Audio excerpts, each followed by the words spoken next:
नारायणं नमस्कृत्य नरं चैव नरोत्तमं देवीं सरस्वतीं व्यासं ततो जयो मुदीरये। बोलो श्री गौरचंद्र भगवान की जय। श्री श्री चैतन्य चंद्रोदयम श्री श्री गौरचंद्र कृपाय আমরা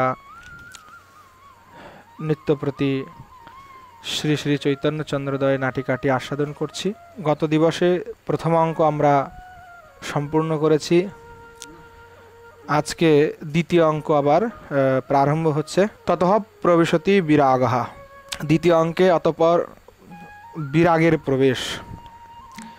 বিরাগ বিরাগः সর্বত অবলোক্য, চারিদিকে দৃষ্টিপাত করে বিরাগ বলছে। অহো বহির্মুখ বহুলাম জগৎ, বলছে ওহো কি দুঃখের কথা, বহির্মুখতায় এই জগৎ পরিপূর্ণ। জগতের সবাই এখন বহির্মুখ হয়ে গেছে, মানে তারা আর ভগবান মুখে নাই, তারা বহির্মুখ। জগতের জীব সব তারা বহির্মুখ জীব। বলছে শোক করে, ন শৌচম ন সত্যম ন চ সমদম নাপি নিয়ম न शांतिर्न शांति शिव शिव न मैत्री न च दया। अहो में निर्व्याज प्रणयेश्वरी दो मिकलिजन है किमुन्मूलीभूताभ्य ददति किमज्ञात वसतिम। বলছে এ ন শৌচম ন সত্যম, বলছে এই জগতে আর শৌচ নাই, এই জগতে আর সত্য নাই, এই জগতে আর সম নাই, এই জগতে আর দম নাই, এই জগতে আর নিয়ম নাই, এই জগতে আচার নাই, সদাচার নেই, ইন্দ্রিয় সংযম নেই, শান্তি নেই, ক্ষমা নেই, মৈত্রী নেই, হ্যাঁ মানে বন্ধুত্ব নাই, দয়া নাই। অহো মে নির্ব্যাজ প্রণয়ী সুহৃদোমি কলিজনে। হ্যাঁ বলছেন আমার এই যে অকৃত্রিম বন্ধু যারা আছে, মানে এক তো হয় জগতে কৃত্রিম বন্ধু, মানে যারা জগতে অর্থের জন্য বা অন্য কোনো কিছুর জন্য বন্ধু, মানে বন্ধুত্ব হয় তাদের মাঝে কোনো স্বার্থের কারণে, এটা হলো কৃত্রিম বন্ধু।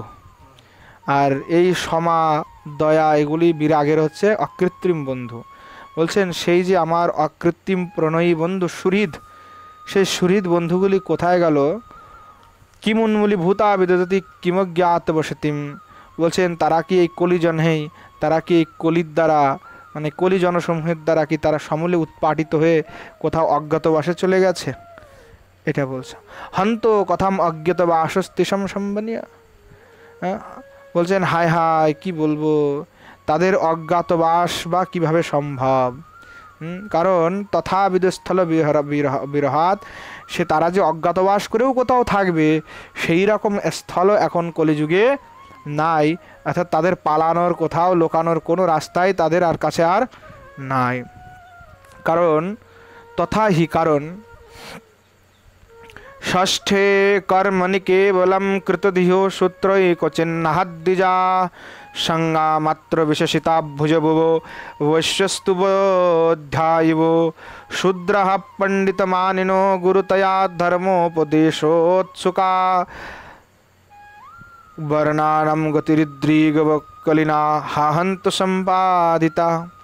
দেখো এখানে কত সুন্দর কথা বলছে কবি কর্ণপুর গোস্বামী। বিরাগ আর কি বলছে যে আসলে কলিযুগের দুরবস্থা কেমন। বলছে ষষ্ঠে কর্মণি, ষষ্ঠে কর্মণে কেবলম কৃতধিয়ম সূত্রৈক চিহ্ন দ্বিজাহা। বলছেন যে কি দ্বিজের চিহ্ন শুধুমাত্র সূত্রেতেই মানে আছে। দ্বিজ যদি চিনতে হয় এখন তাহলে কি দিয়ে চেনা যাবে? সুতা দিয়ে চিনতে হবে। যে গলায় যদি 9টা সুতা থাকে তার মানে সে ব্রাহ্মণ, না হলে কিন্তু সে ব্রাহ্মণ না। তাই সুতোর ব্যবসাটা এখন বড় চলছে, মানে সে যেই হোক সেই হোক তাকে ব্রাহ্মণ বানিয়ে দাও। বা সে গরুর মাংস খেয়ে আসলেও তাকে কিন্তু কয়দিন পরে তুলসী মালা ঢালা তিলক পড়লে একেবারে মানে মানে কি হয়ে যাচ্ছে, সে ব্রাহ্মণ, মানে বেশ্যাপুত্র ব্রাহ্মণ হবে কলিযুগে। এটা একদম পাক্কা কথা, সেটা বাস্তবতা। এখানে দেখো যাদের জন্মের ঠিক নাই, যাদের কুল গোত্রহীন নাই, মানে বিশেষ করে যদি আমি বলি মেলেচ্ছদের কথা যদি বলি, মানে আমরা ওয়েস্টার্ন কালচারের কথা বলি, ওয়েস্টার্ন কালচারে কিন্তু কোনো মা বাবা নাই। ওখানে মা বাবার কোনো ঠিক নাই, যার সাথে যার মন হলো তার সাথে সম্পর্ক হলো, এবার তার থেকে তার সন্তান হলো, মানে কুল গোত্র কোনো কিছুই তাদের নাই। এবার এই সমস্ত পুত্রদেরকে তুমি কি পুত্র বলবে? অর্থাৎ বৈদিক শাস্ত্র অনুসারে যাদের বিবাহ হয় না তাদেরকে সেই বিবাহ কোনো স্বীকৃত বিবাহ নয়, মানে অগ্নি সাক্ষী করে যে বিবাহ হচ্ছে না সেই বিবাহের কোনো এখানে মূল্য হচ্ছে না। যেন কারণ অষ্টপ্রকার যে বিবাহ আছে শাস্ত্রে, সে অষ্টপ্রকারের বিবাহের কোনো বিবাহই তারা করছে না। তাহলে এবার তাদের দ্বারা যে সন্তান উৎপন্ন হবে তারা কি হবে? এই জন্য তাদেরকে মিলেচ্ছ জাতি বলা আছে। মিলেচ্ছ তাৎপর্য হচ্ছে কি, মানে যারা ম্লান হয়ে গেছে, যাদের সংস্কার বলে তাদের কোনো কিছু নাই, তারা হচ্ছে মিলেচ্ছ। এইবার সেই সমুদায় যারা জাতি আছে তাদের উচিত হচ্ছে হরিনাম সংকীর্তন করে নিজের উদ্ধার করা। তারা কিন্তু গুরুপদে আসীন ইত্যাদি হওয়া তাদের উচিত না, এটা মর্যাদার বিরুদ্ধ। কারণ হরিদাস ঠাকুর বা যদি সুবুদ্ধি রায় তারা সবাই মর্যাদার ভিতরে থেকেছেন। সে হরিদাস ঠাকুর নিজে জগন্নাথ মন্দিরে যাননি, কারণ একটা মর্যাদা তারা রেখেছেন আচার্যরা। আমাদের সনাতন গোস্বামী তারাও মানে সিংহধারে পর্যন্ত যায় নাই, তাদের মর্যাদার জন্য তারা রেখেছেন। তো এই মর্যাদা ধীরে ধীরে কী হচ্ছে, নষ্ট হয়ে যাচ্ছে। তো মূলত এটাই বলতে চাচ্ছেন যে কি, এখন তো যাকে খুশি বাস পৈতা পরিয়ে দাও, বাস সে হয়ে গেল কি ব্রাহ্মণ। কিন্তু তার কিন্তু কোনো গুণ টুন দেখা যাচ্ছে না। এখন হয়ে গেছে কি, গুণে আগে হতো যে গুণের মাধ্যমে ব্রাহ্মণ হচ্ছে, জন্মের দ্বারা হতো এবং গুণে কর্মের দ্বারাও হতো। কিন্তু এখন কিন্তু যারা এই দেখবে এই তর্ক করে যারা, যে দেখো গুণের দ্বারাই হচ্ছে কি হয় বর্ণ নিরূপণ হয়ে থাকে, কিন্তু আদৌ যে ব্যক্তি দাবি করছে যে গুণের দ্বারা নিরূপণ হয়ে থাকে সে কিন্তু আসলেই ব্রাহ্মণোচিত কর্ম কি সে করছে? সেও কিন্তু ব্রাহ্মণোচিত কর্ম করছে না, কিন্তু সে কিন্তু ওই ব্রাহ্মণ পদটা নেওয়ার জন্য সে লালায়িত, শুধুমাত্র ব্রাহ্মণ পদটা নেওয়ার জন্য লালায়িত, কিন্তু বাকি ব্রাহ্মণোচিত সে কর্ম কিন্তু করতে আগ্রহী নয়। তো এই জন্য বলছে যে দ্বিজের চিহ্ন কিসে ঠেকেছে? শুধু সূত্রেতে, কর্মের ভিতরে তাদের কোনো কিছুই নাই। এই বিভিন্ন হোটেলে খাওয়া হচ্ছে, দেওয়া হচ্ছে, কোনো তর্পণ নাই, শ্রাদ্ধ নাই, এবার চলছে পুত্র সূত্র নিলাম, দেখা যাচ্ছে শৌচাচার নাই, তারপরে প্রসাদের আমানির জ্ঞান নাই, কোনো কিছু নাই, অথচ সে ব্রাহ্মণ। তো এইভাবে তো আর ব্রাহ্মণ হয় না, তাই না? ব্রাহ্মণের তো নিষ্ঠা কর্তব্য আছে, শুধু কাজে মাত্র ব্রাহ্মণ। আর এখন তো হয়ে গেছে কি যে ব্রাহ্মণ মানে বানাও লাখ লাখ ব্রাহ্মণ, একবারে 100 জনকে বসে দীক্ষা দিচ্ছে, সুতা ধরে আর কি গলায় ছুঁড়ে ছুঁড়ে ফেলে দিল, সব ব্রাহ্মণ তোমরা আজকের থেকে। এইগুলা তো সিস্টেমই নাই শাস্ত্রে। তো এই যেভাবে মানে সেটা কিন্তু কবি কর্ণপুর গোস্বামী সাহেব তুলে ধরেছেন যে দ্বিজের চিহ্ন কিসে হবে? সূত্র মাত্রাতে হচ্ছে। তাহাদের যে ষটকর্ম আছে, মানে সেই ষটকর্ম থেকে তারা একদমবারও কী হয়ে গেছে, তারা সেই ষটকর্ম থেকে নিরত হয়ে গেছে। ষটকর্ম কি? যজন যাজন, অধ্যাপন অধ্যয়ন অধ্যাপন, দান প্রতিগ্রহ, ষটকর্ম নাম কেবলম ষষ্ঠকর্মণি প্রতিগ্রহ সম্পাদিতা প্রাপিত। এখন তাদের যজন যাজন অধ্যয়ন অধ্যাপন নাই। এই যারা এখন নয় সব ব্রাহ্মণ হচ্ছে, আমাদের গৌড়ী সম্প্রদায় এখন বিভিন্ন ব্রাহ্মণের ফ্যাক্টরি, এখন গৌড়ীয়রাই তো যে ব্রাহ্মণ যাদের ফ্যাক্টরি বানাচ্ছে, এদের তো বেদের কোনো জ্ঞান নাই, বেদাদি কোনো সম্পদ এদের কোনো ধারণাই নেই, এরা জীবনে কোনদিন বেদ উচ্চারণ করে না, এরা কী করে ব্রাহ্মণ হয়ে যাবে? তারা জীবনে কোনদিন যজন করে না, তারা যাজন করে না, তারা অধ্যাপন করে নাই। তারা বলছে যে শাস্ত্রে বলছে যে শিক্ষা কল্প ছন্দ নিরুক্ত জ্যোতিষ ইত্যাদি সমস্ত কিছু অধ্যয়ন করার পরবর্তীতে যখন তো সমস্ত বেদাদিকে সে অধ্যয়ন করবে, তারপরে গিয়ে তার যদি সেই ব্রাহ্মণোচিত গুণ হয় তখন সে দ্বিজত্ব লাভ করতে পারে। মানে সেটা একটা অনেক কঠিন, মানে বিশ্বামিত্রজি যখন তিনি দ্বিজত্বকে লাভ করার জন্য তিনি কঠোর কঠোর তপস্যা করেছে দ্বিজত্ব পাওয়ার জন্য। আর এখন কী হয়ে গেছে যে দ্বিজ হতে গেলে কী করতে হবে, চলো আমি একটু তিলক পরবো, তুলসী মালা পরবো, আগে আমার জন্ম কুল গোত্র কিছু আছে কি না আছে। এখন তো গোমাংস খাওয়া ব্যক্তিও, মানে তার বংশ পরম্পরাতে কিন্তু সবাই গোমাংস খেয়েছে, গোমাংস খেয়ে তাদের ভিতরে কিন্তু পুরো একেবারে সংস্কার শেষ, সমস্যা। সে এসে এখন ওই ধরনের পুত্রগণ এসে কলিতে এসে তারা হচ্ছে ব্রাহ্মণ এবং তারা গুরু হচ্ছে এবং তাদের কাছে লাখ লাখ শিষ্য আসছে, তাদের কিন্তু কল্যাণ হবে না, কারণ তারা মর্যাদার বিরুদ্ধে কাজ করছে। এখানে অনেক বিষয়ে ভাবার আছে যে আসলে ধর্ম, এই জন্য বলছে কলিতে মানুষ ধর্ম করবে, কিন্তু আসলে সেই ধর্মটা হবে উপধর্ম, মানে প্রকৃত ধর্মের আশ্রয় খুব কম লোকই করতে পারবে। অনেক যারা ভজন সাধন করেছে, নামের কিছু ফল আছে, যারা নাম নেবে তারা হয়তো সেই নামের কৃপাতে গিয়ে সঠিক রাস্তাতে গিয়ে তারা উপনীত হবে, নচেত বাকি অধিকাংশ লোকই কী হবে, নামমাত্রই ধর্মাচরণ করবে, বাকি সব নষ্ট হয়ে যাবে। এই কথা আরও আগে বলছে, তখন উনি বলছেন এইগুলি শেষ। বলছে ক্ষত্রিয়গণ সংজ্ঞা মাত্র বিশেষিত ভুজ ভুব বৈশ্যস্তু বৌদ্ধ এব। বলছে ক্ষত্রিয়গণ নামে ক্ষত্রিয় থাকবে, আসলে ধর্ম থাকবে না। এখন ক্ষত্রিয়রা কিন্তু কেউ দেশ রক্ষার কাজে নিমজ্জিত না, কেউ সৈন্য কিছু না, তারা কিন্তু আসলে কিন্তু এগুলো কাজও করছে না, তাহলে তাদের ক্ষত্রিয় ধর্ম কোথাও নাই। তাহলে দেখো ধর্ম কোথায় আছে, কলিযুগে কিন্তু সবাই ধর্মহীন হয়ে গেল। বলছে বৈশ্যগণ কী হয়েছে, বৌদ্ধাচাররত, বিশেষ করে বৈশ্যগণ এখন দেখবে বৌদ্ধিষ্ঠ হয়ে গেছে। গুজরাট হাটি ওইদিকে দেখবে তারা ওইদিকে বেশিরভাগ বৈশ্য তারা কিন্তু বৌদ্ধিস্ট জৈন মতকে আশ্রয় করে নিয়েছে। হ্যাঁ, ওই একই রকমের প্রায় মত। এবার কলিযুগে শূদ্রা পণ্ডিত মানিন, কলিযুগে শূদ্রগণ পণ্ডিত মানিনী হয়ে যাবে, মানে শূদ্ররাই কিন্তু পণ্ডিত অভিমানী হয়ে ধর্মোপদেশ হয়ে উপদেশক হয়ে যাবে। মানে শূদ্র বলতে এখানটাতে মানে নিচু যাদেরকে বলা আছে, একদম যাদের কর্তব্যকর্ম আলাদা, তারাই কলিতে কি হবে, ধর্মোপদেশক হয়ে যাবে। তারাই লোককে ধর্মোপদেশ দিতে উৎসুক, ধর্মোপদেশ উৎসুকা, তারাই কলিতে কি হবে, ধর্মোপদেশ দিতে উৎসুক হবে। তখন বলছে বর্ণাম কি বর্ণনাম গতি হৃদ্রিক কলিনা হাহন্ত সম্পাদিতা, বলছেন কলির প্রতাপে চতুর্বর্ণের সমগ্র ধর্মকেই সে সমূলে তারা তাদের সব ধর্ম উৎপাদিত হয়ে গেছে। চতুর্বর্ণের এই শোচনীয় অবস্থা হয়েছে কলিযুগে। মানে যে কার্য ব্রাহ্মণের উচিত ছিল সেই কার্য এখন কারা করছে, শূদ্ররা। তুমি একটু নজর ঘুরিয়ে দেখো যে গুরু কারা হয়ে আছে এখন বর্তমানে।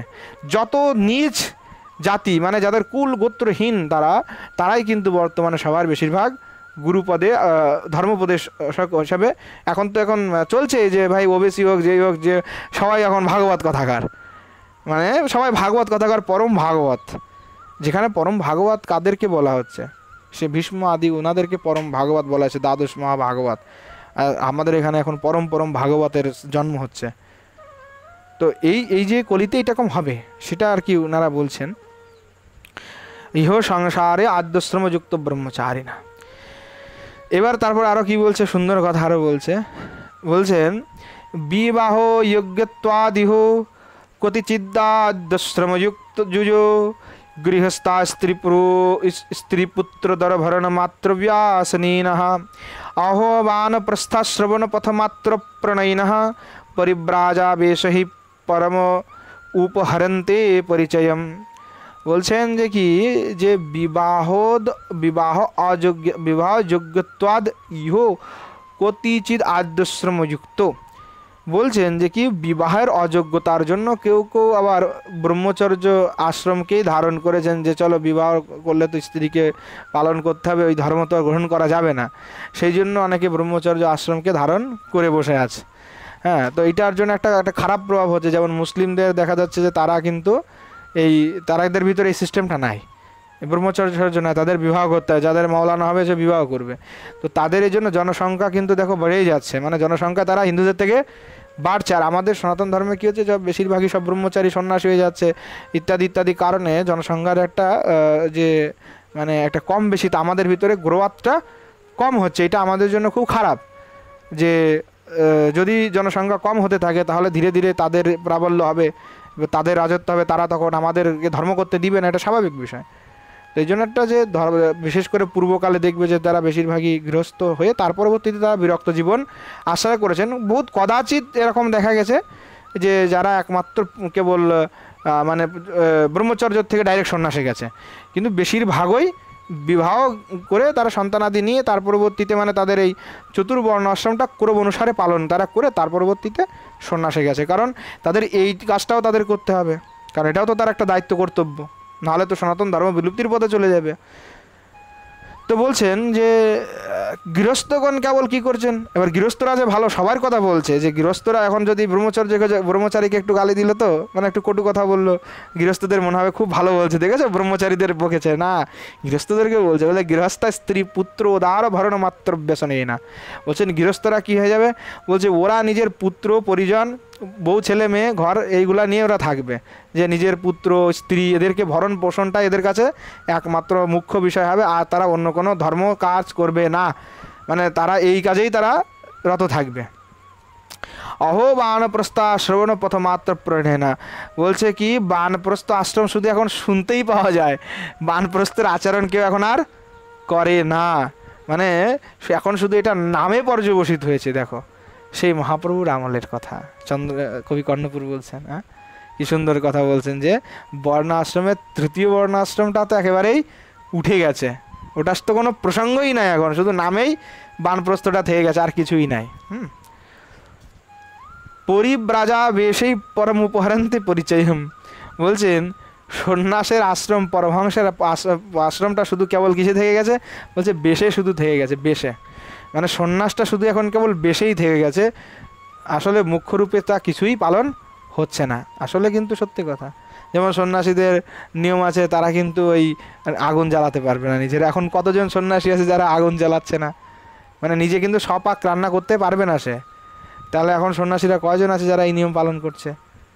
আরও অনেক তাদের নিয়ম আছে যেগুলি সন্ন্যাস ধর্মে আছে, সেই সমস্ত নিয়মের এখন কোনো কিছুই পালন হচ্ছে না। এই জন্য বলছেন যে শুধুমাত্র বেশে গিয়ে সেটা দাঁড়িয়েছে। কতিচিত পদানি পরিক্রম্য, সে এবার মানে কিছুক্ষণ আর কি একটু পায়চারি করলো, বিরাগ পায়চারি করে। অহো অয়ম সমাচীন জনপদা, বলছো এই তো সামনে একটা অতি শোভা সম্পদশালী একটা নগরী দেখা যাচ্ছে। অত্র হি ভূরয়োর রয়োর উজ্জ্বলা প্রতিভা প্রতিভাম্ভি বিদ্বাংসহা, বলছেন যে এখানে মনে হচ্ছে যে অনেক বয়োবৃদ্ধ জ্ঞানী পণ্ডিত মণ্ডলী এখানে আছে, তাহলে এই জায়গাটায় গিয়েই দেখা যাক। তদ অমি অবগাইহ বাইহ অবাইহ বা ইতি চিরম নিরূপ্য অহো, বলছেন যে একবার ওখানে গিয়ে এই সমস্ত যারা পণ্ডিত বিদ্বান আছে এদের বাহ্য অভ্যন্তর ভাবটা একটু পরীক্ষা করি, দেখি যে আসলে এদের বাইরে কি আর ভিতরেটা কি। হ্যাঁ, এইটা বলে ইতি চিরম নিরূপ্য, এই বলে কিছুকাল তিনি লক্ষ্য করে আর কি, কিছুকাল লক্ষ্য করে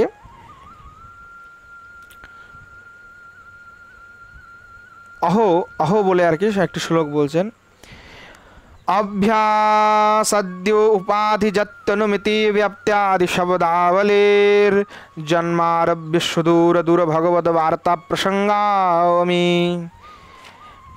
ये यत्राधिक कल्पना कुशलिनस्ते तत्र विद्वत्तमः श्रियं कल्पनमेव शास्त्रमिति जे जानन्त्य तार्किको, বলছেন যে কি আসলে অহো অহো তার কি কাহা, বলছে আরে আরে আরে আরে এ তো নয়ায়িকদের গোষ্ঠী রে বাবা। হ্যাঁ, নবদ্বীপে তখন সব নয়ায়িক ছিল, বড় বড় নয়ায়িক, হ্যাঁ প্রচণ্ড প্রতাপী নয়ায়িক সব। হ্যাঁ, বলছে এই যে নায়িকের গোষ্ঠী।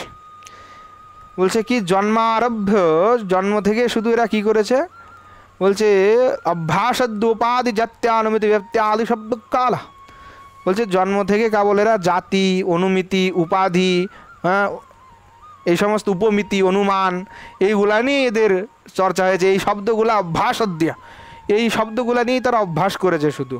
হ্যাঁ, বলছে সুদূর ভগবত বার্তা প্রসঙ্গামি, বলছে হরিকথা প্রসঙ্গ তো এদের নিকটে সুদূরাপহত, অর্থাৎ এরা জীবনে কোনো দিন হরিকথা নিয়ে কোনো আলোচনাও করে না। এরা ওই জাতি অনুমিতি উপাধি, হ্যাঁ ন্যায়ের বিষয় যেগুলি হয় আর কি ওইগুলা নিয়ে এদের চর্চা, হরিকথাতে এদের একেবারেই কোনো রুচি নাই, হরিকথার সাথে এদের কোনো মতলব নাই। হ্যাঁ, ये यत्राधिक कल्पना কুশলিনস্তে তত্র বিদ্বত্তমা, বলছে এদের মধ্যে যে যত অধিক কল্পনা কুশলী, মানে যে যত অধিক এই ন্যায়ের কথাগুলিকে ঘুরিয়ে ফিরিয়ে বলতে পারবে, কল্পনা করে এইটা হতে পারে, এইটা হলে এইরকম হবে, এইটা এইটা হয়।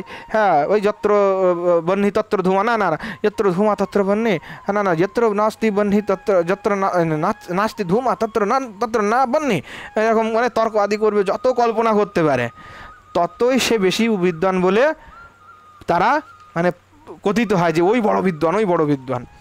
এবং স্বীয় কল্পনে এবং শাস্ত্রমিতি যে জানন্তি, এরা নিজেদের কল্পনাকেই শাস্ত্র বলে আর কি স্বীকার করে থাকে, যে আমি যেটা কল্পনা করলাম সেটাই শাস্ত্র।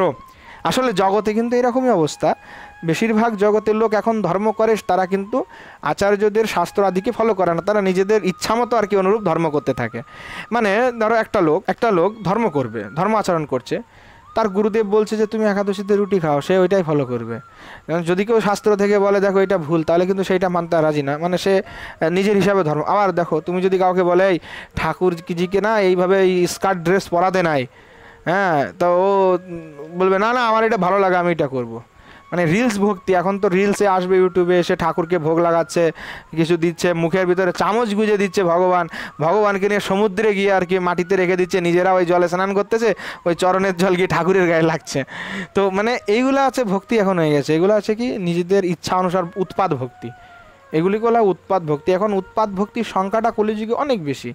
মানে তাদের ভক্তিটা কি, তারা একজন, কেউ ধরো কৃষ্ণকে বলে আমি কৃষ্ণকে আমার ভাই ভাবি, কেউ বলে আমার কৃষ্ণকে আমার ছেলে ভাবি, কেউ আবার কৃষ্ণকে মানে বন্ধু ভাবে, মানে এক একজনের এক এক ভাব। এখন কথা হচ্ছে তারা সেই ভাব কিন্তু তারা নিজেরা বলে আমি গৌড়ীয় সম্প্রদায়ের, কিন্তু গৌড়ীয় সম্প্রদায়ের তারা আচার্যদের কোনো বাক্যকে তারা মানে না, মহাপ্রভুর সিদ্ধান্তকে মানে না, শাস্ত্রকে তারা সিদ্ধান্তকে মানে না, অথচ তারা গৌড়ীয় বলে নিজেদেরকে দাবি করে এবং তারা কি করে যে নিজেদের ইচ্ছা অনুরূপ ধর্মটাকে গ্রহণ করে থাকে। মানে তারা আচার্যের কোনো সিদ্ধান্তকে শুনতে একদমই আগ্রহী না। এমনকি স্বয়ং ভগবান যে কৃষ্ণ, সেও যে কথা বলছে, সে যে বলছেন যে শ্রুতি স্মৃতি পুরাণানি পাঞ্চরাত্র বিধিম বিনা একান্তে হরির ভক্তি উৎপাত বৈকল্পতে, যে শ্রুতি স্মৃতি পাঞ্চরাত্র বিধিকে যদি কেউ না মেনে ভক্তি করে, সেই ভক্তিটাকে আমি কি বলা, ভক্তি উৎপাত ভক্তি বলে।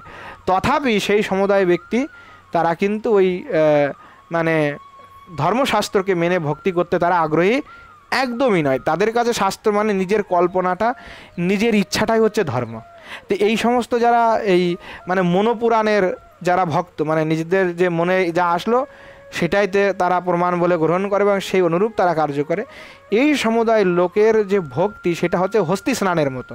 হস্তি স্নানের মতো বলতে হাতি কী করে, স্নান করে, স্নান করার পরে সে আবার কী করে, সে আবার ওই কাদা ময়লা মাখে আবার মানে ওই আবার ওই কিচড়, হস্তি কী করে যে ওই ঠান্ডা হওয়ার জন্য ওই যে কিচড় আছে, ময়লা, কাদা ময়লা জলযুক্ত যে জল আছে না, ওই কাদা নিজের শরীর উপরে লাগায়। তো মানে স্নান করতেছে কিন্তু তাতে কোনো লাভ তার ওই স্নানে হবে না। কারণ কি, সে তো স্নান করছে কিন্তু সে কী দিচ্ছে, গায়ের উপরে কী দিচ্ছে, সেই কাদা মাখা জল দিচ্ছে। তাহলে কি শরীরটা কি তার পরিষ্কার হবে? হবে না। তাহলে হস্তি স্নানের মতো তাদের এই সমস্ত কর্ম হয়ে যায় নিষ্ফল, কারণ ভগবত আজ্ঞাকে উল্লঙ্ঘন করে কখনো ভক্তি হতে পারে না। নিতাই চাঁদকে উল্লঙ্ঘন করে কি ভক্তি হতে পারে? এখন তিলক করা আমাদের খুব উত্তম কার্য। এখন যদি কেউ নিজের পরিবারের তিলক চেঞ্জ করে ফেলে, গোস্বামীদের তিলক চেঞ্জ করে ফেলে, তাহলে সেটা কি গোস্বামীদের চরণ অপরাধ হলো না?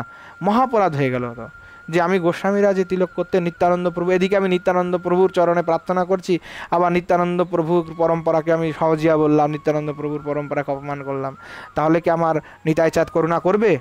আমি নিতাই চাঁদের চরণে আশ্রয় হয়ে আবার আমি অন্য জায়গায় গেলাম, কিছু পরিবার চেঞ্জ করলাম, তাহলে নিতাই চাঁদ কি আমার উপরে প্রসন্ন হবেন? আমার উপরে কি গৌর প্রসন্ন হবেন? হবেন না। তাহলে এই রকমের ভক্তি করলে কি হবে? উৎপাত ভক্তির দ্বারা নিজের অধপতনেই হবে এবং কলিতে এইগুলি হবে। এই জন্য বলছে স্বীয় কল্পনা মেব শাস্ত্রমিতি, অর্থাৎ নিজের কল্পনাকেই তারা কি বলবে যে এইটাই শাস্ত্র বলেই তারা কথিত হবে, এইটাই এইভাবেই তারা চলবে।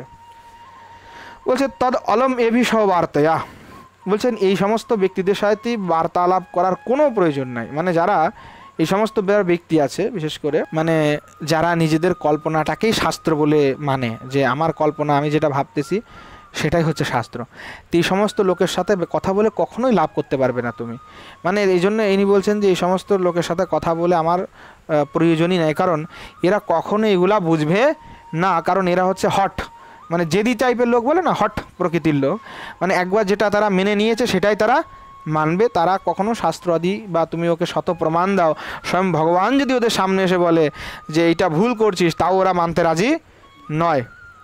এই ধরনের লোকের সাথে কোনো বাক্য আলাপের প্রয়োজন নাই, তার থেকে কি হয়, পালিয়ে যাওয়াই ভালো। তাই বিরাগ বলছে তল অলমভি সব বার্তা, এর সাথে কথা বলে লাভ নাই, ই তো অন্যতা গাচ্ছা, আমি বলছে এখান থেকে আমি অন্য জায়গায় পালাই, এখন এদের সাথে কোনো কথা বলে লাভ নাই। ইতি কিয়ৎ দূরম গত্তা, এই বলে সে কিছু দূর গিয়ে আর কি দেখছে, অহো অমীব রহিতা হিতাবি যোগায় দৃশ্যন্তে, আহা, এই যে সম্মুখে একদল লোককে নিষ্পাপ সন্ন্যাস গোষ্ঠীর মতো মনে হচ্ছে, অতএব একটু লক্ষ্য করা যাক। তদ মৃন নিরূপয়া, আমি ওহো এরা কারা, তখন বলছে ও ইতি তথাকৃত্যা, সে একটু গিয়ে সামনে আর কি কিঞ্চিত লক্ষ্য করে, সুন্দর করে ইতি তথাকৃত্যা লক্ষ্য করে দেখেছে, অহো আমি মায়াবাদী না, আরে আরে আরে আরে ইয়ে যে মায়াবাদী সন্ন্যাসীর দল। হ্যাঁ, তখন তথাহি, তখন সে বলছে বিরাগ, সন্মাত্রা নির্বিশেষাশ্চিদুপাধিরহিত নির্বিকল্পা নিরীহা ব্রহ্মৈবাস্মৃতি বাচ শিব শিব ভগবদ বিগ্রহে বদ্ধবৈরা ইয়োমি শ্রৌত প্রসিদ্ধানাহ ভগবতোচ্চিন্ত্য শক্ত্যাদ্যশেষান প্রত্যাখ্যান্তো বিশেষানি হোজ্জহতি রতিম হন্ত তেভ্যো নমো বহা।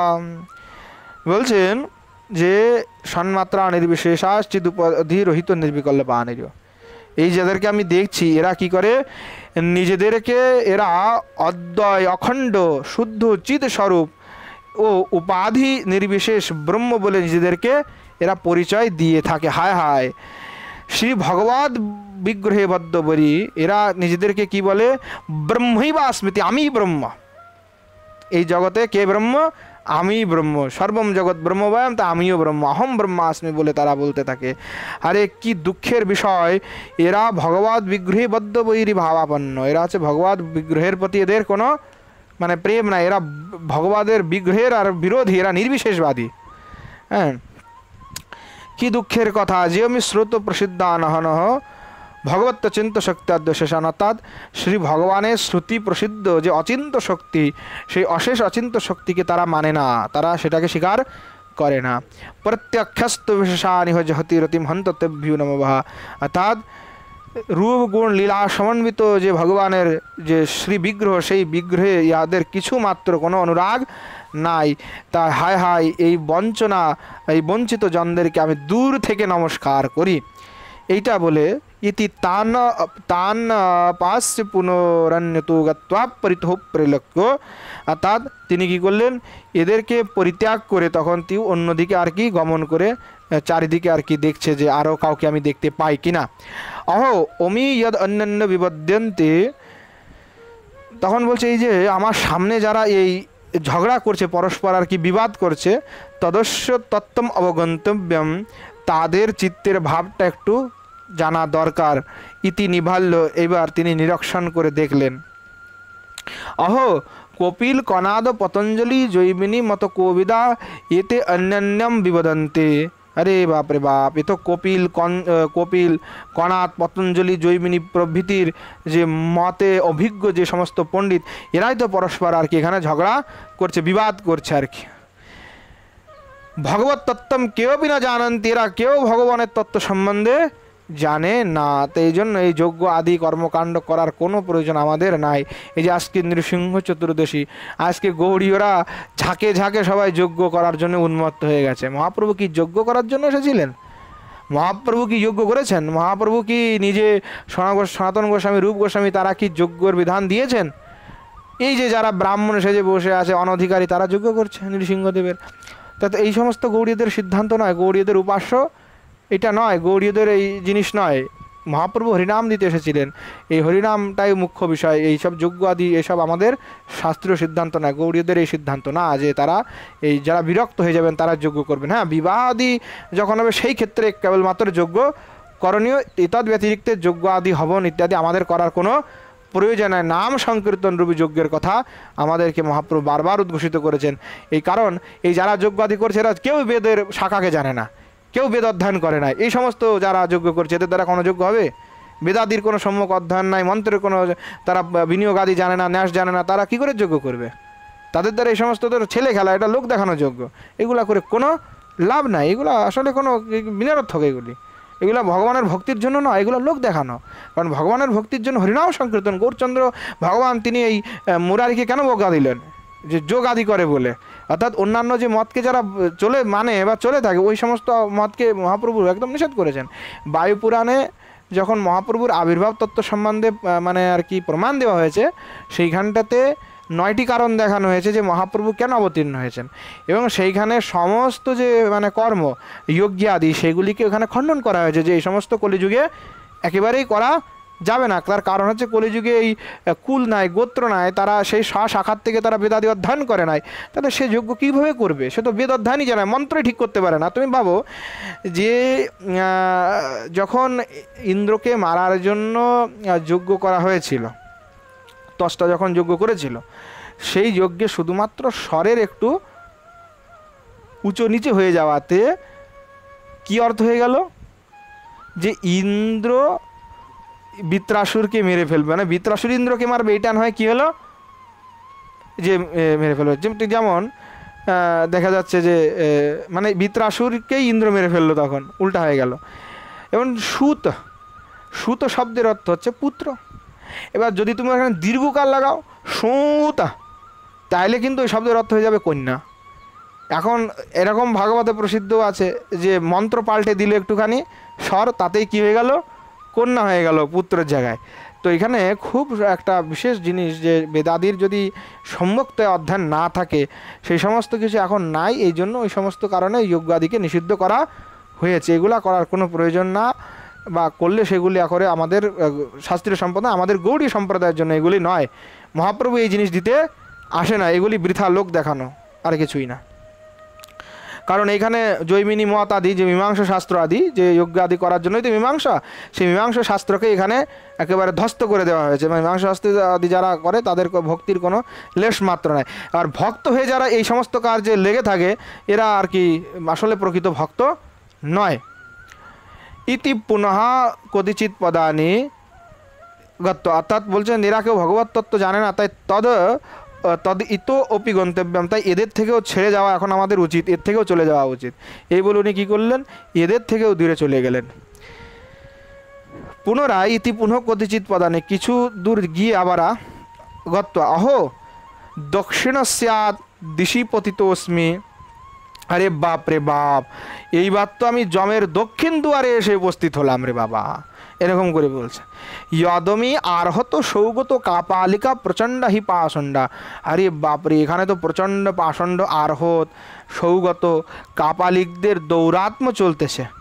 এতে পাশুপতাপি হতায়ুষ মাম হরিষ্যন্তি, আরে বাপরে বাপরে, এখানে তো কিছু শৈবও দেখতে পাচ্ছি, এরা সব হচ্ছে কি কৃষ্ণ বহির্মুখ মৃতপ্রায় মাম হনিষ্যন্তি, আরে বাপরে, এরা তো আমাকে মেরে ফেলবে। হ্যাঁ, তদিত পলায়নম শরণম, আরে এখান থেকে এখনই পালাইতে হবে, নাইলে আমাকে এখনই মেরে ফেলবে। হ্যাঁ, এই জন্য ইত্যপস্মৃত কিয়দ্দূরম গত্তা কঞ্চিত অবলক্ষ্য, তখন ওদের থেকে পলায়ন করে একমাত্র তিনি মানে কিছু দূর যে আর কি কাউকে দেখলেন। অহো অয়ম সাধুবীর ভবিষ্যতি, হ্যাঁ, অহো এই সামনের ব্যক্তিটি নিশ্চয়ই কোনো সাধু হবেন, কারণ यतो खलु नदीतटो निकट विकटो शीला पट्ट घटित शुको विवेशक्ल साधित गुणातीतम কিভাবে ধ্যানম এব সময়ম গময়তি। হ্যাঁ, এই নদী তটে প্রকাণ্ড শিলা নির্মিত সুকাশনে ক্লেশাতীত গুণাতীত কোনো নির্বিশেষ তত্ত্বের ধ্যানে ইনি নিমগ্ন হয়ে আছেন। আহা, নিশ্চয়ই ইনি কোনো সাধু হবেন। তদ অমুম নিরাপয়ামি, আচ্ছা এর চিত্তের ভাবটাও একটু বুঝে নেয়। ইতি তথা কৃত্যা, একটু লক্ষ্য করিয়া তখন আবার বলছেন, জিহ্বাগ্রেণ ললাট চন্দ্র সুধাস্যন্দরোধে মহৎ দাক্ষা ব্যঞ্জয়িত নিমিল্য নয়নে বদ্ধাসনম ধ্যায়িত অস্য পাত্ত নটি তটস্য কিময়ম ভঙ্গ সমাধেরভূত। বলছেন, অহো ইনি জিহ্বার দ্বারা ললাট চন্দ্রের সুধাক্ষরণ দ্বারকে রুদ্ধ করে রাখেন। এই রুদ্ধতে করে তিনি মহানৈপুণ্য তিনি প্রকাশ করে মুদ্রিত নয়নে, মানে চোখটা বন্ধ করে তিনি আর কি ধ্যানমগ্ন হয়ে আর কি বসে আছেন। আচ্ছা, হঠাৎ করে না সমাধিটা কেন ভঙ্গ হয়ে গেল? হ্যাঁ, ইতি সবিস্ময় বিচিন্তহ জ্ঞাতম। আচ্ছা, তখন বলছেন যে কি হঠাৎ করে সমাধিটা কেন ভঙ্গ হয়ে গেল, তো এটা চিন্তা করেছে। ওহ জ্ঞাতম, আচ্ছা বুঝলাম, পানি আহরণ প্রবৃত্ত তরুণী শঙ্ক শরণাকরণ, অর্থাৎ এই যে গঙ্গার জল নিতে এসেছে, এই পানীয় জল আহরণে প্রবৃত্ত ওই যে সুন্দর তরুণী, সেই তরুণীর হাতের যে চুড়ি, সেই চুড়ির ঝঙ্কার তার করণে প্রবিষ্ট হওয়ার সাথে সাথে তার এই ধ্যান সব একদম ভঙ্গ হয়ে গেছে। আচ্ছা, তাইলে বোঝাই গেল তদ ইদম উদর ভরণায় কেবল নাট্যমেতস্য, অতএব বোঝা যাচ্ছে এই ধ্যানাদি কেবল তার উদর ভরণের একমাত্র অভিনয়, অর্থাৎ উদর ভরণ পোষণ করার জন্য সে এই আর কি নাটকটা করছে। পুনরন্যতগত্তা পরিত অবলোক্য, পুনরায় সে আবার অন্যদিকে আর কি গমন করে চার দেখছে। অহো অয়ম নিষ্পরিগ্রহী বলক্ষতে তর্থিক ভবিষ্যতি। বলছেন চাতুর্দিকে তাকিয়ে তিনি আবার দেখলেন এই সম্মুখের এক ব্যক্তিকে বিরক্তের ন্যায় দেখা যাইতেছে, মনে হচ্ছে ইনি কোনো তৈর্থিক হবেন, মানে যারা তীর্থে ভ্রমণ করে বেড়ায় তাদেরকে তৈর্থিক বলে। ইও ভবিষ্যতি তদস্য দৈবাদ আগতেন পথিক শয়নে সংকত হইতে কথৈব হৃদয় মা কালনিয়ম ইত্যাকর্ণ স্বয়ং অনুবদতি। অর্থাৎ দৈবাত আগত পথিকের সহিত বাক্যলাভ তিনি করছেন। এবার এই অবসরে আমি এর হৃদয়গত ভাবটাও জেনে নিই। বিরাগের কথা কানে শুনতেই সেই ব্যক্তি নিজ হইতেই তখন আর কি বলছে, যে ব্যক্তি আর কি যে তৈর্থিক, তোর ঠিক বলছে গঙ্গা দ্বার গয়া প্রয়াগ বারাণসী পুষ্কর শ্রীরঙ্গোত্তর কৌশলা বদরিকা সেতু প্রভাসাদিকম আওদে নৈব পরিক্রমে ত্রিচতুরস্তীর্থাবলিম পর্যটন নবদানম গদিবা শতানি গমিতান্যস্মাদৃশান মৃত্যু কাহা। বলছেন শোনো, আমি প্রয়াগ, মথুরা, হরিদ্বার, গয়া, বারাণসী, পুষ্কর, শ্রীরঙ্গ, উত্তর কোশল, বদরিকা আশ্রম, সেতুবন্ধ, প্রভাস, এই সমস্ত আদি তীর্থ, সমস্ত তীর্থকে প্রত্যেক বছর 3-4 বার করে পর্যটন করেছি। আর কত শত বৎসর যে এইভাবে তীর্থ ভ্রমণ করে আমি অতিবাহিত করেছি তার কোনো ঠিকানা না ইয়ত্তা নেই। আমার মতো জ্ঞানবান আর কে ব্যক্তি আছে? হ্যাঁ, ইত্যানুদ্য। তখন আবার ওই বিরাগ আর কি এই সমস্ত মানে আবার ওই শ্লোকটাকে রিপিট করে বলছেন ভদ্রম ভদ্রম, আচ্ছা ভালো ভালো ভালো, কলিন উপদ্রুতম সত্যম নিবৃতম তৈ বর্ততে, অর্থাৎ কলির উৎপাতের সত্য দেখছি তোমার বক্ষতেই গিয়ে লুকিয়ে আছে। তদ ইতো অপসরামি, অতএব আমি এই স্থান থেকে এখন প্রস্থান করি। মানে এই সমস্ত যে কথা বলছে, আমি অমুক তীর্থ গেছি, আমি এই করেছি, তুমি জানো আমাকে, চিনো তুমি, এই সমস্ত যারা কথা বলে আসলে এগুলা কিছুই না, নিরর্থক। এবং তাৎপর্য হচ্ছে এগুলো অহংকার, যে আমি তীর্থে গিয়ে এত কিছু করি। আসলে তীর্থে গিয়ে শত কোটি বছর তীর্থ ঘুরলেও কোনো লাভ হয় না, বা তীর্থে বাস করলেও কোনো লাভ হয় না, যতক্ষণ না সে ভজন করে এবং যতক্ষণ না যে শাস্ত্র আদিকে অনুসরণ করে ভজন করে, ততক্ষণ পর্যন্ত তার কোনো কিছুই লাভ হবে না। ইতিকৃত্য তথা পুরুতবলোক্য, এইভাবে আর কি তিনি সেখান থেকে প্রস্থান করে সম্মুখের দিকে তাকিয়ে আবার এক তপস্বীকে দেখলেন। অয়ম তপস্বী সমাচীন ভবিষ্যতে বিনিবহে বালমি, অর্থাৎ সেই সম্মুখে এক তপস্বীকে দেখে তিনি ভাবছেন যে আসলে এ মনে হয় নিশ্চয়ই বড় পণ্ডিত হবে। হ্যাঁ, তিথি তথা কৃত্য, এইভাবে তিনি একটু লক্ষ্য করে দেখছেন যে আসলে কীরূপ দেখি। হন্ত হন্ত ততপ্যাম দুষ্কৃতিম তথাই, আরে বাপরে বাপরে, এ তো পূর্বের ভণ্ড বিরক্ত সন্ন্যাসী হতেও দুষ্কৃতি পরায়ণ। হ্যাঁ, বলছেন তথাহি হুম হুম হুম ইতি তীব্র নিষ্ঠুর গিরা দৃষ্টপ্যতিক্রূরয়া দূর দূরোৎসারিতুল্লোক এব চরণাবুৎক্ষিপ্য দূরক্ষিপন মৎস্নালিপ্তো ললাট দোস্তটো গলগ্রীবোদরোরাহ কুশৈর দিব্যপানিতলম সমেতি তনুমান্দম ভক্তি-মোহস্ময়। আহা হা, কত সুন্দর কথা বলেছে রে। বলছেন এই ব্যক্তি তীব্র নিষ্ঠুর হুম হুম শব্দে এবং গুরুগম্ভীর দৃষ্টিতে, মানে একদম মেজাজ দিয়ে দেখে তিনি জনতার দিকে দেখছেন। হ্যাঁ, আর সম্মুখের জনতাকে তিনি একেবারে মানে সরিয়ে সরিয়ে লম্বা লম্বা পদক্ষেপ করে তিনি চলছেন। চলো, মহারাজ আসছে, ভাগো এখান থেকে। হ্যাঁ, মহারাজ আসছে, চেলা চামুন্ডারা আর কি সবাই খাওয়াচ্ছে, এই তোমরা দূরে থাকো, মহারাজ আসছে, এই ছাড়ো। মানে এই যে তার আগমন হচ্ছে, সেইটাকে দেখে ললাট, তা ইহার যে ব্যক্তি, সেই ব্যক্তির ললাট, বাহুদেশ, গলদেশ, গ্রীবা, উদর, বক্ষস্থল সব শুভ্র মৃত্তিকা দ্বারা লিপ্ত রয়েছে। মানে ওই সন্ন্যাসীদের কথা বলছে আর কি। আরও হস্তে কুশ রয়েছে, হস্তে কুশ রয়েছে, যেন এক মূর্তিমান দম্ভ, কি অহংকার এই ব্যক্তির। ওহ, এই জগতে আরও কত বিচিত্র অবস্থা। অথ চিত্রমেদানিম, বলছেন আরে বাপরে, এই জগতের কি দুর্দশা, কি আরও অবস্থা দেখতে হবে। বলছেন বিষ্ণুর ভক্তিম নিরপধিমৃতে ধারণা ধ্যান অনিষ্ঠা শাস্ত্রাভ্যাস শ্রম জপোত্তভ কর্মণাম কৌশলানি শৈলুষাণামিব নিপুণতাধিক্য শিক্ষা বিশেষা নানাকার জঠোর পিঠরাবর্ত পূর্তি প্রকারা। বলছেন যে বিষ্ণু ভক্তির নিরপধিমৃতে, অর্থাৎ বিষ্ণু ভক্তির অভাবে এখন ধ্যান, ধারণা, নিষ্ঠা, শাস্ত্রাভ্যাস, শ্রম, জপ, তপ, কর্ম, কৌশল সব কি হয়ে গেছে, শৈলুষাণামিব নিপুত্যাধিক শিক্ষা বিশেষ। অর্থাৎ নটগণ যেভাবে নৃত্য যারা করে, নটকার বা নাটক করে, তারা যেভাবে বিভিন্ন মানে অভিনয় পটুতা, তারা এই জন্য শিক্ষা গ্রহণ করে তারা যাতে নিজেদের পেটটা চালাতে পারে, মানে ওইখান থেকে তাদের কিছু ইনকাম হবে, তারা ওই এইগুলি করে আর কিছু ইনকাম করবে, পয়সা করবে, এই জন্যই তো তারা নাটক করে, এই জন্যই তারা নৃত্য আদি করে, বিভিন্ন কলা প্রদর্শন করে। ঠিক তদ্রূপভাবে বিষ্ণু ভক্তিহীন এই জগতে ধারণা, ধ্যান, নিষ্ঠা, শাস্ত্রাভ্যাস, জপ, তপ, কর্ম সব কিছুই চলছে, কিন্তু তার উদ্দেশ্য একমাত্র হচ্ছে নিজের উদর ভরণ মাত্র, মানে নিজের কিভাবে পয়সাটা আমি ইনকাম করব, এইটার জন্য সব হচ্ছে। আসলে বিষ্ণু ভক্তি কেউ করছে না, শুধুমাত্র তাদের নিজেদের পেট ভরণ পোষণের জন্য এই লোক এইগুলা করে চলেছে। তদ অহকালে অতএব হে কলিরাজ সাধু সাধু একাতপত্রিকৃতম ভুবনতলম ভবতা তথাই, বলছেন তুমিই ধন্য সাধু সাধু, বিশ্ব ভরে আজকে কলি তোমার ওই জয় পতাকা উড্ডয়মান হয়েছে, তোমার জয় পতাকা আর কি সব আর কি জয় জয় হচ্ছে তোমার। হ্যাঁ, আর কি বলবো, তোমার জয় হোক জয় হোক, তুমি তো আর কি জয় করে নিয়েছো কলিযুগে।